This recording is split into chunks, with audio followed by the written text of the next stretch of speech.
Coucou toi, je suis Myriam et toi, tu es sur Dabar Podcast.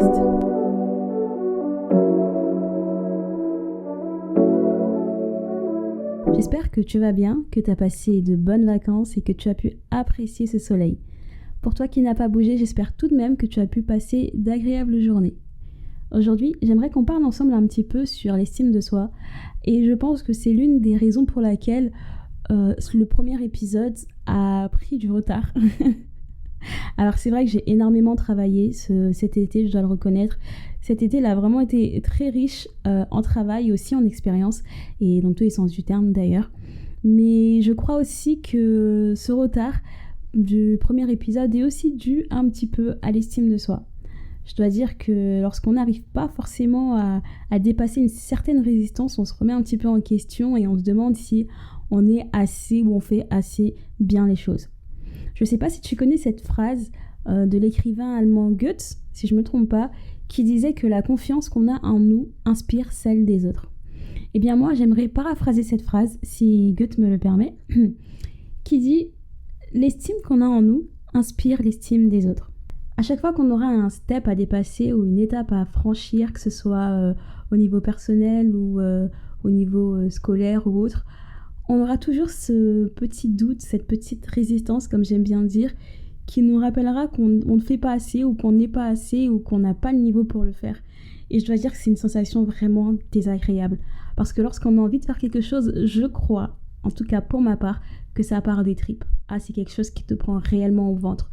Et c'est dur de se dire, t'es pas capable. Ou même de l'entendre tourner dans sa tête. T'es pas assez, ça sera nul, t'es nul, ou quoi que ce soit, c'est vraiment une torture. Mais, je dois dire que ce thème-là, je l'ai eu dès le départ. Je l'ai eu dès le départ quand j'ai voulu lancer Dabar Podcast. Il s'est même presque imposé à moi et j'ai lutté. J'ai lutté pour ne pas avoir à l'aborder parce que je me suis dit que c'était un sujet qui avait déjà été abordé durant ces 2 dernières années énormément de fois et j'avais plus rien à dire dessus. Mais j'ai compris, encore une fois par expérience, qu'au final, l'estime de soi, non seulement on doit le travailler, mais en plus on doit continuellement le nourrir. Ce que j'aimerais dire aujourd'hui par rapport à ça, c'est que on a besoin de s'estimer, on a besoin de reconnaître et de voir notre valeur. Et bien souvent, en fait, on se regarde avec un œil extérieur. Je dis extérieur parce que c'est plus facile pour nous, en tout cas pour les gens qui sont plus ou moins comme moi, d'accepter et de prendre pour agent comptant les critiques qu'on a pu entendre soit depuis notre enfance ou les critiques qu'on entend tous les jours. C'est plus facile de se dire c'est vrai que je ne suis pas assez que de se dire je suis assez. Et je sais pas pourquoi on fait ça d'ailleurs. Est-ce que c'est parce qu'on a peur effectivement de se tromper ou de mal faire les choses, ou est-ce que c'est plus facile tout simplement de se dire qu'on est nul et qu'on n'a pas la capacité d'accomplir nous aussi des choses? Je sais pas, faudrait que je creuse un peu plus la question. Mais en tout cas, une chose est sûre, tu as de la valeur et j'ai de la valeur. Et on doit être à même d'être capable de voir cette valeur-là. Est-ce que ça passe par se regarder, s'observer, se faire une liste de tout ce qu'on est, de tout ce qu'on n'est pas? Parce que pour dire que quelque chose a de la valeur, c'est accepter effectivement ses qualités et reconnaître ses défauts. Et c'est la vision d'ensemble de tout ça qui donne la valeur à une personne. Et pas seulement à une personne, à un objet aussi. Parfois, je ne sais pas si ça vous est déjà arrivé, sur une pierre, souvent, on voit que la pierre, elle est belle, mais on voit qu'elle a un défaut. Et ce défaut-là fait d'elle ce qu'elle est, en fait. C'est cette pierre-là, et on l'aime pour ça, parce que malgré toute sa beauté, on a ce petit défaut qui ajoute un plus.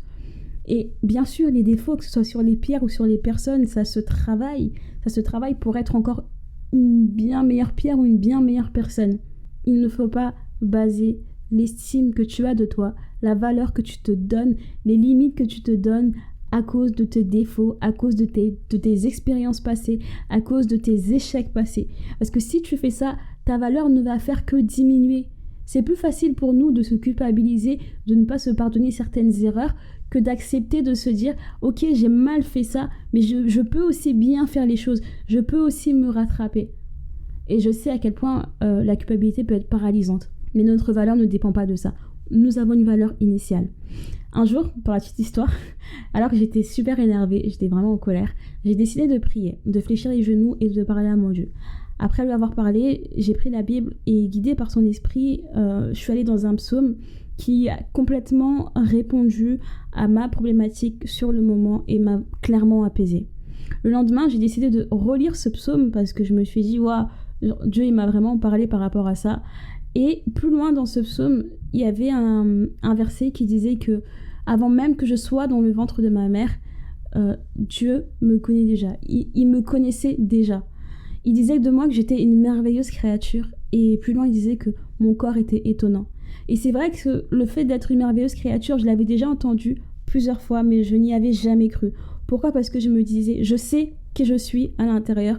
Peu importe ce que je peux montrer aux gens, je sais que face à moi-même, je sais qui je suis, je connais mes erreurs, je connais mes tares et autres. Et je me regardais et je me disais, à aucun moment, une personne comme moi ne peut être une merveilleuse créature. Mais pourtant, c'est faux. Dieu ne nous regarde pas comme ça. Et il disait de moi justement que j'étais une merveilleuse créature.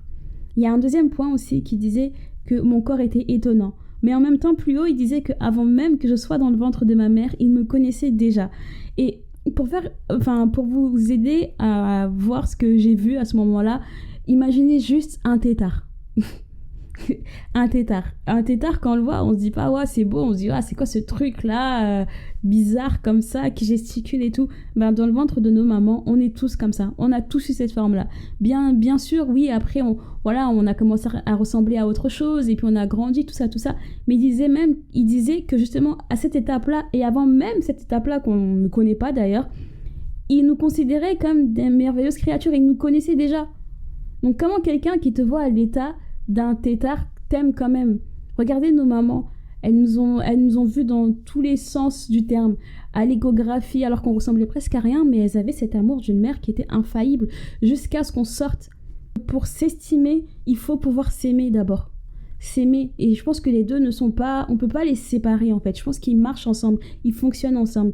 Pour te dire que tu as de la valeur, tu dois te regarder un minimum avec amour, et non avec dédain. J'ai eu pendant très très longtemps, et c'est un combat de tous les jours, un problème avec mon physique. Je trouvais toujours quelque chose à travailler dessus, à faire dessus et autres. Et en fait, après avoir lu ces versets-là, et après les avoir vraiment acceptés, les avoir serrés dans mon cœur, j'ai commencé à regarder tout ce que je détestais au plus profond de mon être. Toutes ces choses sur moi. Et j'ai commencé à leur dire, vous savez quoi ? Eh bien, je vous aime. Non, arrêtons de vouloir se détester parce qu'on nous a toujours rabâché que cette oreille-là ou ce front, ces cheveux, ces dents, ce nez, c'est pas beau. On s'est souvent moqué de vous pendant que vous étiez petit. Je sais pas, vous avez une tare, un handicap ou autre. On s'est souvent moqué de vous quand vous étiez petit par rapport à ça, que ce soit vos amis, vos familles, vos proches. Au lycée, ça s'est aggravé. Dans le monde du travail, on vous fait parfois des blagues dessus. Et du coup, vous vous mettez vous aussi à détester ça parce que c'est la raison pour laquelle d'autres personnes qui n'arrivent pas à vous regarder avec amour se moquent de vous. Il faut qu'on arrête de se détester par rapport à ça. Il faut accepter de se regarder.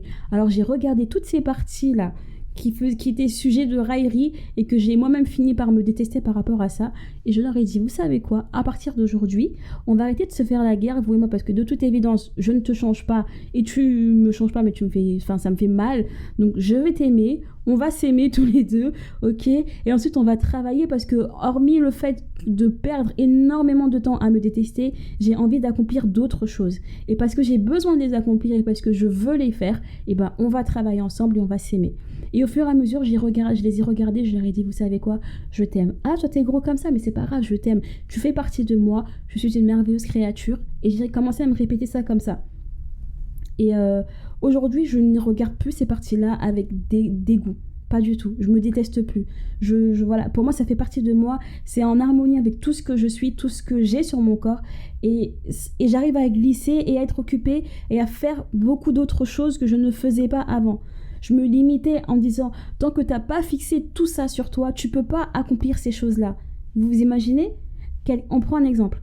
Un professeur quelqu'un qui veut être professeur des écoles, ok ? Il aime ça, mais il peut pas se lever pour dire ok, je vais me mettre devant une classe juste parce que j'aime transmettre à des enfants, je vais leur transmettre. Mais il va leur transmettre quoi s'il l'a pas appris ? Et on prend un autre exemple, un professeur toujours qui veut transmettre à des élèves, qui a la formation nécessaire, mais qui se dit je ne vais pas le faire parce que je trouve que je ne suis pas stylé. Vous voyez l'hérésie de ce raisonnement ? Eh bien parfois on se met des standards comme ça. et on se bloque inutilement. Bien sûr, il y a la part des choses, il y a l'équilibre. Tu ne peux pas former des élèves si tu ne sais pas qu'est-ce qu'il faut leur transmettre et si toi-même tu n'es pas formé. Mais c'est en aucun cas ton style qui va t'empêcher de transmettre ce que tu as à transmettre. Et toi seul sais combien de fois tu te mets certaines barrières et quel type de barrière tu te mets pour ne pas accomplir ce pourquoi tu as la capacité et même que tu as l'amour et tout ce qu'il faut pour le faire en fait. Arrêtons de diminuer la valeur qu'on a, les capacités qu'on a, juste tout simplement parce qu'on n'arrive pas à s'aimer tel qu'on est.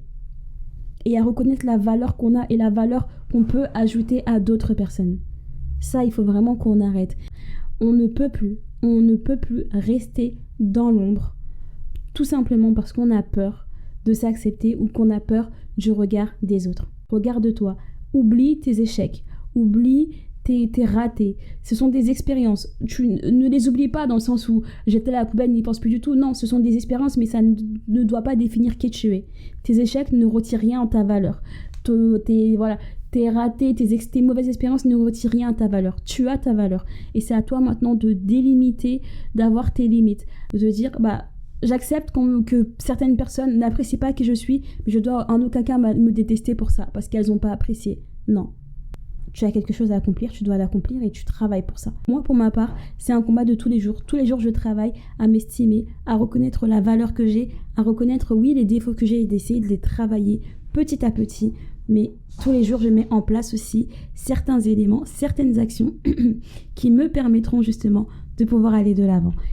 Je sais que tu es sûrement en train de te dire, en quoi est-ce que travailler sur mes défauts m'aidera à améliorer l'estime que j'ai de moi ? Ou tu es peut-être en train de te dire, je me suis totalement reconnue dans tout ce que tu as dit, mais je n'ai pas trouvé la solution à mon problème. Eh bien, ne panique pas, j'ai envie de te dire, la semaine prochaine, on verra tout ça. Reste donc connecté et en attendant, n'oublie pas de me dire en commentaire qu'est-ce que l'estime de soi ou le manque d'estime de soi a bloqué ou t'a empêché de faire. À très vite sur Dabark Podcast.